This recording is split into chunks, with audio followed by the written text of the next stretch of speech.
આકાશવાણી અમદાવાદ વડોદરા પ્રસ્તુત છે કાર્યક્રમ આજના અતિથિ.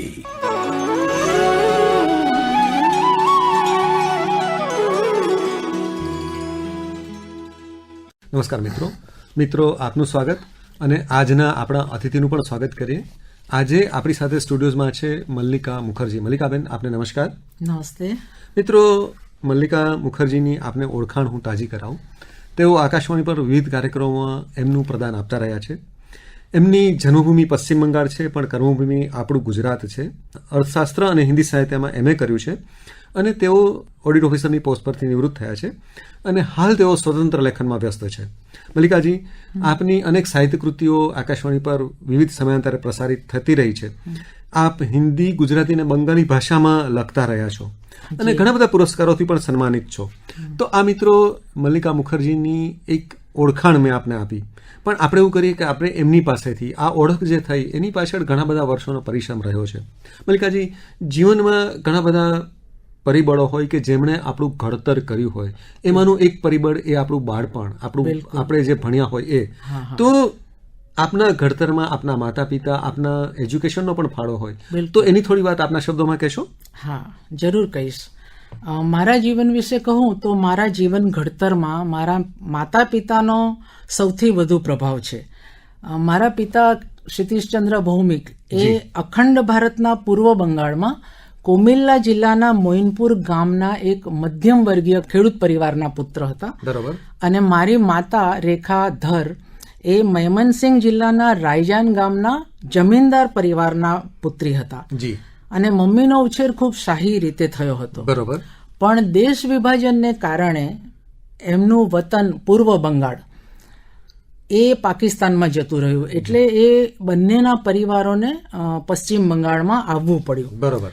અને પપ્પા એ વખતે મેટ્રિક પાસ હતા, બંને કિશોરાવસ્થામાં જ હતા. જી જી. મેટ્રિક પાસ હોવાને કારણે પપ્પાને તે સમયના બોમ્બે સ્ટેટમાં, જે અત્યારે ગુજરાત છે, જી જી, પશ્ચિમ રેલવેમાં વડોદરા ડિવિઝનમાં નોકરી મળી ગઈ. અને એ વખતે બરોડા ડિવિઝન હતું. અને લગ્ન પછી મમ્મી તત્કાલીન આણંદ તાલુકાના ઓડ ગામમાં આવ્યા, ઓડ રેલવે સ્ટેશન પર. અમે 4 ભાઈ બહેનો છીએ અને અમારું શિક્ષણ ગુજરાતી માધ્યમમાં શરૂ થયું, કારણ કે પપ્પાની વારંવાર બદલી થતી. બરોબર. અને એ કારણે મેં SSC સુધી 7 સ્કૂલો બદલી છે. ઓહો. અને બધી જ સરકારી સ્કૂલો હતી. જી જી જી. 1972માં અમદાવાદ જિલ્લાના બારેજોડી સાર્વજનિક સ્કૂલમાંથી મેં SSC કર્યું. બરોબર. અને પછી અમદાવાદની ભવન્સ કોલેજમાંથી ગ્રેજ્યુએટ થઈ અને ગુજરાત યુનિવર્સિટીમાંથી મેં ઇકોનોમિક્સમાં MA કર્યું. બરોબર. હવે મલ્લિકાજી, આ આપે જે ફોર્મલ શિક્ષણ લીધું એની વાત કરી, પણ બાળપણના અમુક શોખ હોય કે પિતાજી અમુક આપણને ટેવો પાડી હોય, એને કારણે કદાચ તમારું સાહિત્ય પ્રત્યે એક પ્રકારની કહીએ ને કે સાહિત્ય પ્રત્યે લગાવ ઉભો થયો. તો એ બાળપણની થોડી વાતો કહેશો તમે? બિલકુલ. અમે લોકો જ્યારે અમારી મતલબ ભણવાની ઉંમર થઈ ને ત્યારે પપ્પાએ એવું નક્કી કર્યું, બરોબર, કે હું જ્યાં રહીશ એ જ ગામમાં મારા બાળકો ભણશે. બહુ સરસ. એટલે નાના નાના સ્ટેશન પર એમની બદલી થતી અને તે ગામમાં સાર્વજનિક વિદ્યાલય સિવાય બીજું કંઈ હોતું નહોતું. બરોબર. તો મારું શિક્ષણ ગુજરાતી માધ્યમમાં શરૂ થયું. અને પપ્પાનો એક વિચાર એ પણ હતો કે માતૃભાષા તો આવડવી જ જોઈએ, એટલે એ મને ઘરમાં બાંગ્લા શીખવવા માંડ્યા. જી જી. અને લગભગ થોડા સમય પછી એટલે મને ભાષાનું ગણિત સમજાવવા માંડ્યું કે 2 ભાષામાં શું ફરક છે, એના ઉચ્ચાર કેવી રીતે થાય. અને પછી એમણે મને અંગ્રેજી પણ શીખવાડવા માંડ્યું ઘરે, કારણ કે એ વખતે સાર્વજનિક સ્કૂલોમાં ધોરણ 8 થી અંગ્રેજી ભણાવાતું હતું. એટલે અંગ્રેજી સાથે પણ અમારો કોઈ દૂર દૂરનો નાતો નહોતો. બરોબર. અને એ રીતે હું 3 ભાષાઓ શીખી, ટ્યુશન રખાવ્યું. તમારી મૂળ ભાષા બંગાળી, પણ તમે બહુ જ સારું ગુજરાતી પણ બોલી શકો છો, ગુજરાતીમાં લખી પણ શકો છો, હિન્દીમાં પણ લખી અને બોલી શકો છો, અને અંગ્રેજીમાં પણ તમારું પ્રભુત્વ છે. એટલે પોતાની માતૃભાષા સિવાયની 3 વધુ ભાષાઓમાં તમારું પ્રભુત્વ છે. અને એ શીખી શકાય જ્યારે આપણી આમ જડ મનોવૃત્તિ ના હોય ને.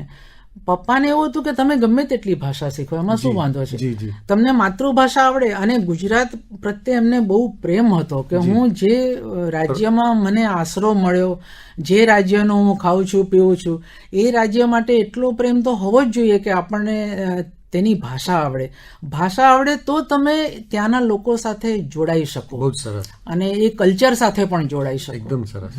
હવે આપણે કલ્ચરની વાત કરી તો મલ્લિકાજી, એક સવાલ, આપણે બીજા પણ વાતો કરતા જઈશું, પણ તમને તમારું આપણે બંગાળી કલ્ચર કહે અને ગુજરાતી કલ્ચર કહે, એની સામ્યતા કઈ છે, એ બંને જોડતી કડી કઈ છે, એની પર થોડી વાત કરશો? હા, ઘણી બધી સામ્યતા છે. આમ જોવા જઈએ તો અમારી જે દુર્ગા પૂજા છે જી અને ગુજરાતમાં જે નવરાત્રી મહોત્સવ ઉજવાય છે, એ બંનેનું અને આપણા ભારતના દરેક રાજ્યોમાં છે ને એ સિમિલારિટી તો છે જ કલ્ચરની. જી.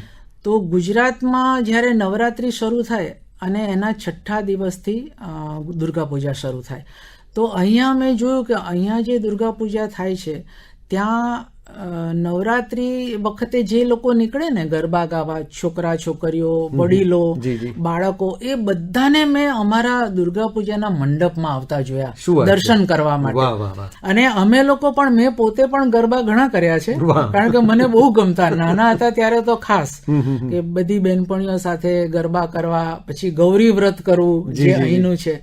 તો એ રીતે કલ્ચરમાં અને સાહિત્યમાં પણ હું તો કહીશ કે બાંગ્લા સાહિત્ય જેટલું સમૃદ્ધ છે ને, ગુજરાતી સાહિત્ય પણ એટલું જ સમૃદ્ધ છે.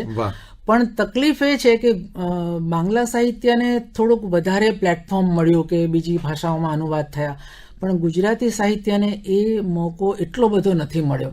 એટલે સાહિત્ય થોડુંક આમ જાણે છુપાઈને રહી ગયું. બાકી મેં તો ગુજરાતી સાહિત્ય પણ ઘણું વાંચ્યું છે, એટલે મને પોતાને હું કમ્પેર કરી શકું છું કે આટલું બધું સમૃદ્ધ સાહિત્ય હોવા છતાં એને એવું ગ્લોબલ પ્લેટફોર્મ નથી મળ્યું, અને જેની અત્યારે ખરેખર જરૂર છે. બહુ જ સરસ વાત કરી. હવે આપણે આપણા વ્યવસાયની પણ વાત કરીએ. તો આપ સિનિયર ઓડિટર બન્યા, પણ એ વ્યવસાયમાં કઈ રીતે આવ્યા, એ સરકારી જોબમાં કઈ રીતે આવ્યા, એની પણ થોડી વાત કહેશો મલ્લિકાજી? બિલકુલ કહીશ ત્રિલોકભાઈ. મેં MA જ્યારે કર્યું ને ઇકોનોમિક્સમાં, ત્યારે પેલું 10+2 નું માળખું એજ્યુકેશનમાં આવી ગયું, અને 11-12 ધોરણ એ કોલેજ લેવલનું ગણાતું આમ તો.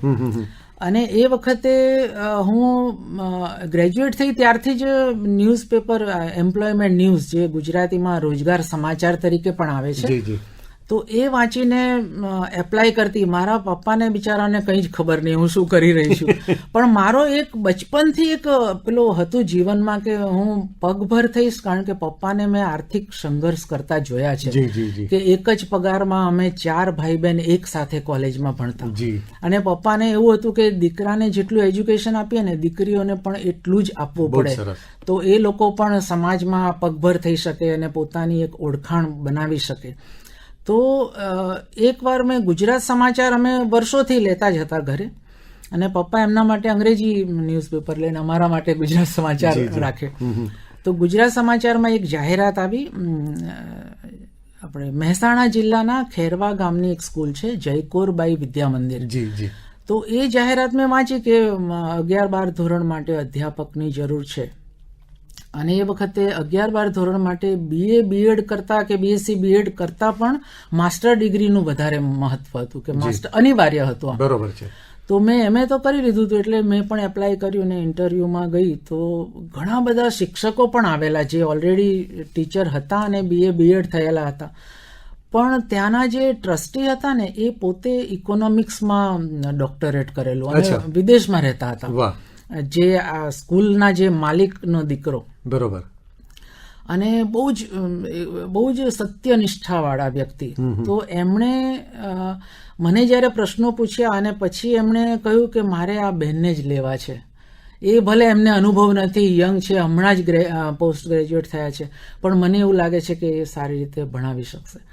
તો એ રીતે મારી પહેલી જોબ છે ને એ સ્કૂલમાં અધ્યાપક તરીકે હતી. અને એ પછી પેલી સ્ટાફ સિલેક્શન કમિશનની એક્ઝામ પણ હું આપતી, ને એ વખતે એક એક્ઝામનું રિઝલ્ટ આવ્યું આ ઓડિટર્સનું, ને એમાં મારી નિમણૂક અમદાવાદની AG ઓફિસમાં થઈ, જે CAG ઓફિસની એક બ્રાન્ચ ગણાય. દરેક રાજ્યમાં એની બ્રાન્ચ ઓફિસ છે. તો પપ્પાએ કહ્યું કે સ્કૂલની જોબ છે ને એ સ્ટેટ ગવર્મેન્ટમાં જ ગણાય આમ તો, એટલે એમાં તમે લગ્ન પછી જો ગુજરાત રાજ્યની બહાર લગ્ન થાય તો તમારે જોબ છોડવી પડે, એટલે તમે આમાં લઈ લો, આ સેન્ટ્રલ ગવર્મેન્ટની જોબ છે ઓડિટરની. અને મેં લીધી, પણ મને સાચું કહું ને તો એ વખતે બહુ જ દુઃખ થયેલું, કારણ કે મારી પ્રિય જોબ હતી અધ્યાપક શિક્ષક તરીકેની. બહુ સરસ જોબ એમ. તો પણ એ વખતે આપણે માતા પિતા સામે બહુ પોતાની પસંદગી વ્યક્ત કરી શકીએ એવો જમાનો નહોતો એ વખતે. અત્યારે એવું નથી. અત્યારે બાળકો સ્પષ્ટ કહી દે છે કે મારે આ કરવું છે કે મારે તે કરવું છે. તો એ રીતે મને આ જોબ મળી. અને CAG સંસ્થાને આપ તો જાણો છો કે કેગ ના ટૂંકા નામથી પણ ઓળખવામાં આવે છે, અને સુપ્રીમ ઓડિટ ઇન્સ્ટિટ્યુશન છે. અને અમે બધા જ રાજ્ય સરકાર અને કેન્દ્ર સરકારના દરેક કાર્યાલયનું, એટલે કે એમના ખર્ચનું અને આવકનું ઓડિટ કરીએ છીએ.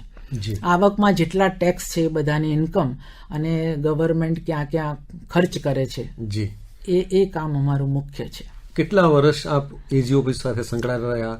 એના કાર્યના એક જ બે અનુભવો પણ, કારણ કે આખું આંકડાઓ જોડે કામ કરવાનું હતું તમારું, અને તમારી એક રીતે જોઈએ તો લગાવ જે હતો એ સાહિત્ય અને વાંચનનો તરફ હતો. હા જી જી.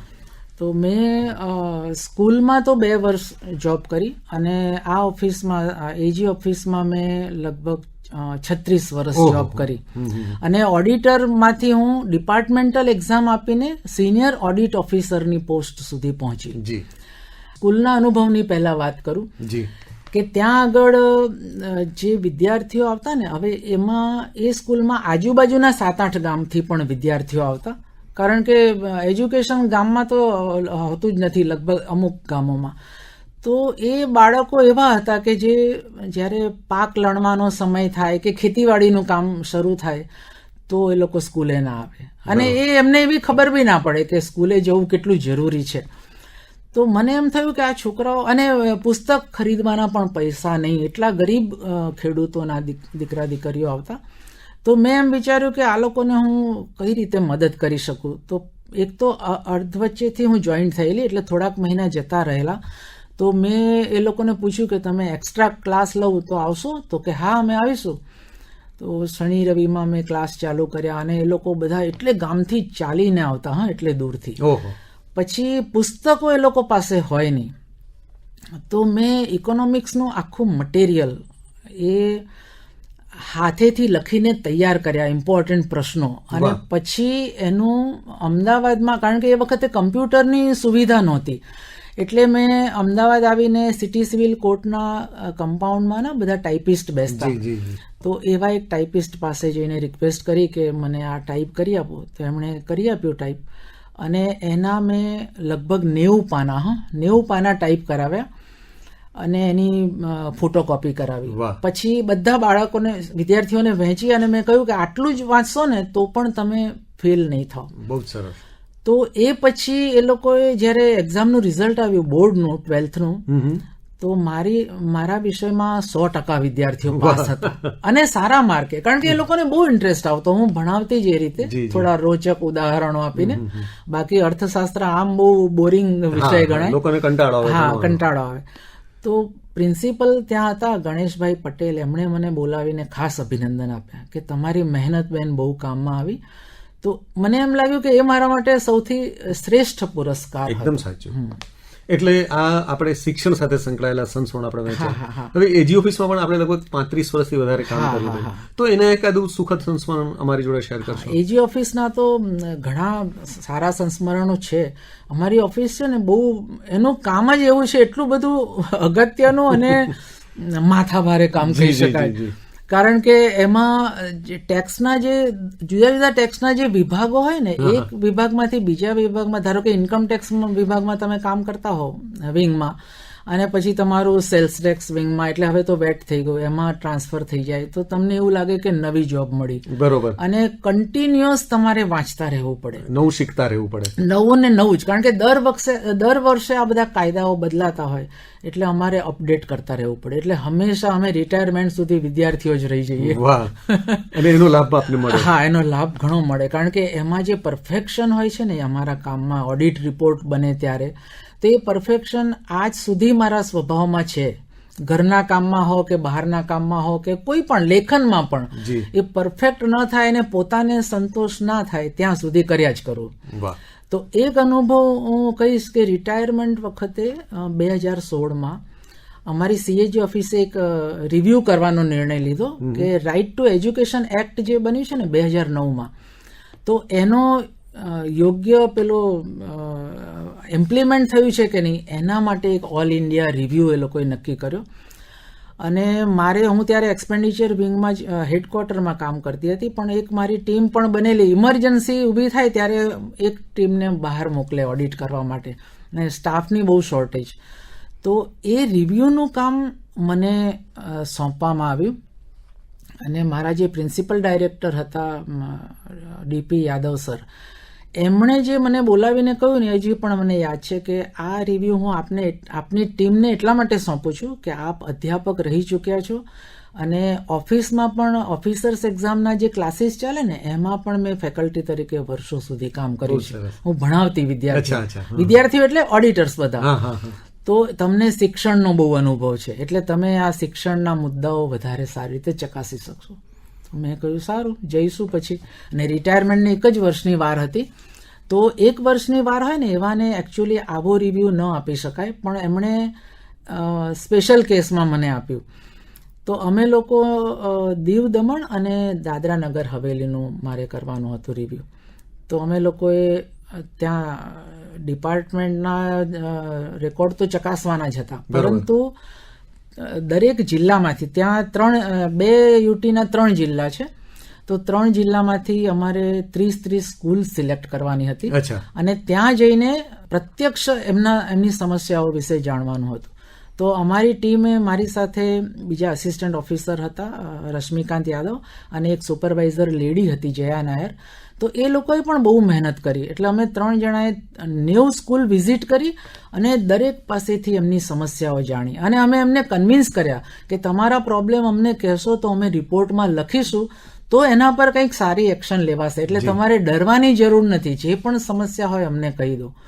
તો એ રિપોર્ટ જ્યારે સીજી ઓફિસમાં પહોંચ્યો ને ત્યારે એટલો બધો એની પ્રશંસા થઈ, અને એ વાત મને મારા ડીપી યાદવ સરે જ બોલાવીને કહ્યું કે તમારો રિપોર્ટ સૌથી વખણાયો છે, કોઈ પણ રાજ્યના રિપોર્ટ કરતાં પણ આ નાનકડા યુનિયન ટેરિટરીનો રિપોર્ટ વધારે સારો છે એવું કહેવાય. મલ્લિકાજી, તો આના ઉપરથી આપણે એક શીખ એવું લઈ શકીએ કે આપણે જે કામમાં આપણું 100% આપીએ, હા બિલકુલ, તો એની નોંધ લોકોએ લેવી પડે. સાચી વાત, બિલકુલ સાચી વાત. કારણ કે આટલું નાનું હતું ને, પણ અમે એટલા બધા મુદ્દા કવર કરેલા કે જે બીજા રાજ્યોએ નહોતા કર્યા. વાહ. અને ઈમાનદારીથી કરેલા. જી જી. અચ્છા, હવે આપણે એક બીજો જે સવાલ ઘણા શ્રોતા મિત્રોને પણ થતો હશે, આપ એક કામકાજી મહિલા રહ્યા, એટલે કે વ્યવસાયી મહિલા રહ્યા, એક ઉચ્ચ અધિકારી તરીકે કામ કર્યું, અને સાથે સાથે ગૃહિણી તરીકે પણ આપ એક ફરજ બજાવતા રહ્યા. કારણ કે સામાજિક જવાબદારી, ઓફિસની જવાબદારી, અને આપણી વ્યક્તિગત પણ આપણે આપણા કામ, આપણા જાતને આપણે વ્યવસ્થિત કરતા રહીએ, આપણી જાતને આપણે નિખારતા રહીએ.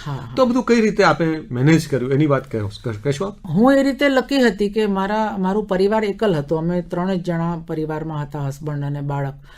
તો મારા પતિ મારી મુશ્કેલી સમજતા હતા, એટલે એ એમના જોબની સાથે મને મારા ઘરકામમાં પણ હેલ્પ કરે, મારા બાળકની સંભાળ લેવામાં પણ હેલ્પ કરે, અને બીજું કે પડોશમાં મારા મમ્મી લોકો રહેતા, એટલે મારા દીકરા સોહમની એ લોકો ધ્યાન રાખતા, એટલે મારી સાથે એવી સમસ્યા બહુ નથી થઈ. તો આપણે કઈ રીતે બધું મેનેજ કર્યું, એની થોડી 1-2 ચાવીઓ આપણે જેને કહેવાય ને કે આપણે કઈ રીતે મેનેજ? હા, મેનેજ એ રીતે જ કરવાનું હોય કે ઘરમાં તમને સાથ મળવો જોઈએ, એટલે એના માટે તમારે થોડો અવાજ પણ ઉઠાવવો પડે. અને ઘરેથી કામ કરીને હું શું કરતી કે ઓફિસમાં જાઉં ને ત્યારે ઘરને યાદ ના કરું, બરોબર, અને ઘરે હોઉં તો ઓફિસને યાદ ના કરું. હા, એ 2 ક્ષેત્રો મેં આમ અલગ રાખેલા. બરોબર. ઓફિસથી જ્યારે નીકળું બહાર ને ત્યારે મને યાદ આવે કે આજે શાકભાજી શું લેવાના છે, શું રાંધવાનું છે, અને જ્યારે ઓફિસ પહોંચું ને ત્યારે ઘરને યાદ ના કરું સંપૂર્ણ ઓફિસમાં, અને ઘરે હો ત્યારે ઓફિસની સમસ્યાઓ ઘરે ન લાવો. હા, એટલે એકબીજાની સમસ્યાઓને હું ભેળસેળ નહોતી કરતી. અને બીજું કે હું બીજા 2 મારા જે અગત્યના મારી પસંદગીના ક્ષેત્રો હતા. હવે લેખનની વાત કરું ને તો લેખનને મેં ક્યારેય બહુ સિરિયસલી નહોતું લીધું. ઓફિસમાં પણ અમારે એક હિન્દી પત્રિકા નીકળતી, તો એ પત્રિકા પૂરતું મારું લખાણ મર્યાદિત હતું, અને હિન્દીમાં જ હું લખતી, કારણ કે હિન્દી પહેલા શીખી ગઈ હતી લખવા, તો એમાં ઇન્ટરેસ્ટ વધારે આવતો. અને પછી એક સમય એવો આવ્યો ને કે ઓફિસમાં એટલું બધું કામનું દબાણ વધી ગયું, કારણ કે સ્ટાફની શોર્ટેજ હતી એટલે, અને સીએજી ઓફિસમાં કોઈ પણ રિપોર્ટ મોકલવાનો હોય એટલે પૂર્ણવિરામ અલ્પવિરામનું પણ ધ્યાન રાખવું પડે, એટલું બધું પરફેક્શન. હા, અને જે મુદ્દા આવે ફિલ્ડમાંથી એ મુદ્દાની ભાષા ચકાસવી પડે, પછી એની સત્યતા કેટલી છે, એના કી ડોક્યુમેન્ટ્સ શું છે, એ બધું જ ચકાસવું પડે. તો એ તણાવના કારણે છે ને મેં અચાનક હિન્દીમાં અછાંદસ કવિતાઓ લખવાનું શરૂ કર્યું. અચ્છા. અને છંદ મને નહોતા આવડતા, પણ પછી ગુજરાતના જે સુપ્રસિદ્ધ હિન્દી સાહિત્યકાર ડોક્ટર કિશોર કાબરા છે, એમની પાસેથી હું છંદ શીખી. બરોબર. અને મારું એક વસ્તુ છે કે મેં હંમેશા મારી જાતને વિદ્યાર્થી તરીકે જ જોઈ છે, એટલે મને કંઈ પણ નવું શીખવું હોય ને તો ગમે તેટલી ઉંમર હોય કે ગમે તે સમય હોય તો હું જરૂર શીખું. તો છંદ શીખીને પછી મેં છંદ પર એક છંદોબદ્ધ કવિતાઓ લખીને એક પુસ્તક મારું જે બહાર પડ્યું, મૌન મિલન કે છંદ, એ 2010માં. એટલે લગભગ તમે માનો કે 54 વર્ષની ઉંમરે મારું લેખન સાર્વજનિક થયું. તો એ લેખન પણ મેં આ ઘર ગૃહિણી અને ઓફિસના કામ સાથે મેનેજ કર્યું, કરતી રહી. અને રિટાયરમેન્ટ વખતે મેં હિન્દીમાં ઇગ્નુમાંથી MA કર્યું, હિન્દી સાહિત્યમાં. એટલે ત્યાં સુધીની મારી ધીરજ રહી હતી. એકચ્યુઅલી માસ્ટર ડિગ્રી મારે ભાષામાં જ લેવી હતી. મને ભાષા પ્રત્યે લગાવ તો હતો જ, સાહિત્ય પ્રત્યે પણ લગાવ હતો. પણ એ વખતે છે ને એવું કહેવાતું નહીં કે હિન્દીમાં, અંગ્રેજીમાં કે ગુજરાતીમાં શું ભણવું, ભાષા કઈ થોડી ભણવાની ચીજ છે. એટલે એક એવી માન્યતા હતી. તો કયો વિષય લેવો, એટલે ગ્રેજ્યુએશનમાં પણ મેં આ તે કરીને આ ના લેવાય કરીને બધાની સલાહ માની અને પછી મેં અર્થશાસ્ત્ર લીધું. મને એમ લાગ્યું કે આ વિષય કંઈક નવો લાગે છે, કોઈએ સાંભળ્યો નથી, એટલે અર્થશાસ્ત્રમાં હું ભણી. તો નોકરી અને ઘર સાથે મેં સાહિત્યમાં પણ ચાલુ રાખ્યું, અને બીજું એક મેં નાટકોમાં કામ કર્યું. અચ્છા મલ્લિકાજી, આપણી પાસે સમય થોડો ઓછો છે, પણ આપણે જે પુરસ્કારો મળ્યા એની પણ થોડી વાત કરો. એ રાજ્ય સ્તરના હોય, રાષ્ટ્રીય સ્તરના હોય, એની પણ થોડી વાત કરો. અને કયા પુસ્તકને પુરસ્કાર મળ્યા? બિલકુલ. 2016માં મને મારું હિન્દી કાવ્ય સંગ્રહ અછાંદસ હતો, એક બાર ફિર, એને રાષ્ટ્રીય પુરસ્કાર મળ્યો, જે કેન્દ્રીય હિન્દી નિદેશાલયમાંથી. અને એ અહિન્દી ભાષી હિન્દી લેખકોને આપવામાં આવે છે. એટલે લગભગ 19 જણનું સિલેક્શન થાય છે એમાં. તો એમાં હું, અને એમાં બધી શરતો છે કે અહિન્દી ભાષી હોય, પણ એ જ્યાં બીજા રાજ્યમાં રહેતા હોય તો એ રાજ્ય પણ અહિન્દી ભાષી હોવું જોઈએ. એટલે હું બંગાળની ખરી, પણ ગુજરાત પણ અહિન્દી ભાષી રાજ્ય ગણાય છે. એટલે એ રીતે જે એની યોગ્યતાઓ હતી એ બધી શરતો મારી પૂરી પડતી હતી, અને મને એ પુસ્તકનો રાષ્ટ્રીય પુરસ્કાર મળ્યો. અને એ રીતે મારો જે એક હિન્દી ચેટ ઉપન્યાસ છે જે સંવાદોના ફોર્મમાં છે, you and me the ultimate dream of love, એ પુસ્તકને ગુજરાત સાહિત્ય અકાદમીમાં, જે હિન્દી સાહિત્ય અકાદમી ચાલે છે ને અહીંયા 5 ભાષાઓ બીજી છે, તો હિન્દી સાહિત્ય અકાદમી ગાંધીનગર તરફથી 2019માં એને શ્રેષ્ઠ ઉપન્યાસ તરીકેનો પુરસ્કાર મળ્યો. એટલે આ 2 પુરસ્કાર મહત્વના છે, બાકી તો બધા ઘણા મળ્યા છે, પણ આ 2 મને આપણી એક ઓળખ ઊભી થાય એનાથી, એટલા માટે. મલ્લિકાજી, આપે બાંગ્લા ભાષામાં પણ લેખન કાર્ય કર્યું છે અને ગુજરાતીમાં પણ લેખન કાર્ય કર્યું છે, તો એના વિશે થોડી વાત કહેશો? હા, જરૂર કહીશ. મને બાંગ્લા લેખન માટે પ્રોત્સાહિત કરવા માટે હું હિન્દીના સુપ્રસિદ્ધ સાહિત્યકાર ડોક્ટર અંજના સંધીરજીનો હૃદયપૂર્વક આભાર માનું છું. એમણે માનનીય વડાપ્રધાન મોદીજી દ્વારા લખાયેલ ગુજરાતી કાવ્ય સંગ્રહ આંખ આ ધન્ય છેનો હિન્દી અનુવાદ કર્યો છે, અને એ પુસ્તકના બાંગ્લા અનુવાદનું કામ એમણે મને સોંપ્યું હતું. અને બીજું કે ગુજરાતી સાથેનો મારો સંપર્ક ઘણા વર્ષોથી તૂટી ગયો હતો, કારણ કે કાર્યાલયમાં કામ અંગ્રેજીમાં થતું અને થોડું ઘણું હિન્દીમાં. પણ 2021માં ગુજરાતી સાહિત્ય અને કલાને સમર્પિત બ્લોગ છે એક આપણું આંગણું, એ લોકોએ 2 ગઝલ શિબિર આયોજિત કરેલી, અને એમાં હિસ્સો લઈને હું ગઝલ શીખી. બહુ સરસ. મલ્લિકાજી, અંતમાં એક કામકાજી મહિલા તરીકે એ બહેનોને આપ શું સંદેશ આપવા ઈચ્છો? કારણ કે આપ કામકાજમાં પણ વ્યસ્ત રહ્યા, આપે આપનું કુટુંબ પણ સરસ રીતે સંભાળ્યું, અને આપ એક સફળ લેખક તરીકે પણ તમારું નામ બન્યું. તો એક મહિલાઓને સંદેશ શું આપવાનું પસંદ કરશો આપ? મહિલાઓને એ સંદેશ આપીશ કે એક તો એજ્યુકેશન બહુ મહત્વનું છે. જી. એટલે એ ખાસ બને ત્યાં સુધી લેવું જ. કોઈ પણ રીતે ધારો કે બીજી બધી સહાયો પણ હવે એજ્યુકેશનની બહુ મળે છે. બરોબર છે. અને લગ્ન પછી તમારે પરિવારને સાથ આપવા માટે પોતાની જે એક અલગ ઓળખ છે એને ખત્મ ના કરી દેવી, એ ઓળખને રાખવી.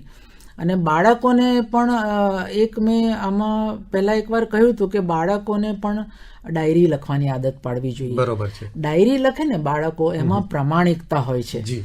એટલે એ રીતે અને સકારાત્મક હંમેશા વિચારવું. પોતાની જે નબળાઈઓ હોય એને ભૂલીને પોતે શું કરી શકે છે આગળ, એના વિશે વિચારવું. તો એ રીતે જો સકારાત્મક વિચારથી સ્ત્રી આગળ વધે તો એજ્યુકેશન પણ લઈ શકે, બહાર જોબ પણ કરી શકે, અને એ સિવાયની પોતાની શોખની વસ્તુઓ, જે પોતાની ગમતી વસ્તુ હોય ને, એ ક્ષેત્ર માટે પણ થોડોક સમય કાઢવો જોઈએ. અને એ રીતે પોતાને આગળ સમાજમાં પોતાનું વ્યક્તિત્વથી પોતાની ઓળખાણ ઊભી કરવી જોઈએ. અચ્છા મલ્લિકાજી, એક પર્સનલ સવાલ પણ, થોડીક સ્વાસ્થ્ય સંબંધી સમસ્યાઓ પણ થઈ, પણ એમાંથી પણ બહાર આવ્યા, તો એ કઈ વાત છે કે જે આપણને આપણી સમસ્યાઓ સામે લડવાની આપણને શક્તિ આપે છે? બિલકુલ, એ તો બહુ મહત્વનો ને અગત્યનો પ્રશ્ન છે અત્યારે, જે મને લાગુ પડે છે વર્તમાનમાં, કે હું કેન્સર સર્વાઈવર છું. અને મારી કેન્સરની જ્યારે જાણ થઈ ક્રિષ્ના શેલ્બી હોસ્પિટલમાં, ઘણા બધા ટેસ્ટ કર્યા પછી જાણ થઈ, કારણ કે મને અચાનક છાતીની વચ્ચે ભયંકર દુખાવો ઉપડેલો. જી.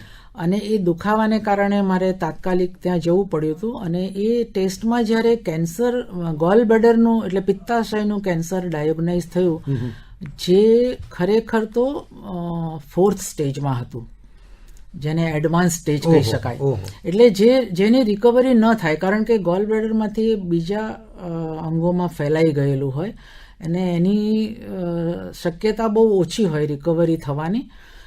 પણ હું એક વાત કહીશ ત્રિલોકભાઈ, કે જ્યારે આપણા દરેક જીવની મૃત્યુની ક્ષણ નક્કી જ હોય છે, પણ એ ક્ષણ પહેલા જો તમને કોઈ એવી બીમારી લાગે કે જેનો ઈલાજ અસંભવ લાગે અને છતાં તમે જીવી જાઓ, તો એમાં ઈશ્વરની કૃપા, હું માનું છું, ઈશ્વરની કૃપા, આપણા પરિવારજનોનો સકારાત્મક સાથ, ડોક્ટરોની મહેનત અને અનુકૂળ સંજોગો, આ 4 વસ્તુ, 4 પરિબળો જ્યારે એક સાથે મળે ને, તો એક મને જે એક ઓરા મળ્યો, આભા મંડળ જે મારી આસપાસ ઊભું થયું, અને એનાથી મને એક ઉર્જા મળી. અને મને પોતાને ખબર નથી કે મેં આ ઉર્જા કેવી રીતે મેળવી અને મારો દ્રષ્ટિકોણ કેવી રીતે બદલાયો. હવે મૃત્યુને સ્પર્શીને જ્યારે તમે પાછા આવો ને, ત્યારે તમને જીવનનું મહત્વ સમજાય છે. અને એક પળની હવે મને કિંમત સમજાય છે કે જીવન કેટલું કિંમતી છે. પણ મારી સકારાત્મક વિચારસરણી, હું નિરાશ નહોતી થઈ જરા પણ સાંભળીને. જી જી. એટલે મને આટલું બધું શક્તિ મળી કુદરતી રીતે. એટલે શ્રોતા મિત્રોને મારે એ જ કહેવું છે કે હંમેશા જીવનને એકદમ સકારાત્મક રીતે વિચારો. ગમે તે હાર આવે, ગમે તેટલો સંઘર્ષ આવે, પણ ક્યારેય હારી ન જવું જીવનથી. તો આપના આ સંદેશ સાથે જ આપણે આ વાત અટકાવવી પડે સમયના તકાદાને કારણે. પણ મલ્લિકાજી, આપને સાથેની વાતચીત અમારા ઘણા શ્રોતા મિત્રોને ઘણી બધી પોઝિટિવ ઉર્જા આપશે એ આશા સાથે, અને આપને પણ ખૂબ શુભેચ્છા સાથે આપને પ્રણામ અને આપને ફરીવાર શુભેચ્છા. આપનો ખૂબ ખૂબ આભાર. આપનો પણ ખૂબ ખૂબ આભાર, મને અહીંયા આવવા મળ્યું ને આટલી બધી વાત કરવા મળી. ત્રિલોકભાઈ, નમસ્તે. નમસ્તે. હમણાં જ આપ સાંભળી રહ્યા હતા કાર્યક્રમ આજના અતિથિ. પ્રસારણ આકાશવાણીના અમદાવાદ વડોદરા કેન્દ્ર પરથી કરવામાં આવ્યું.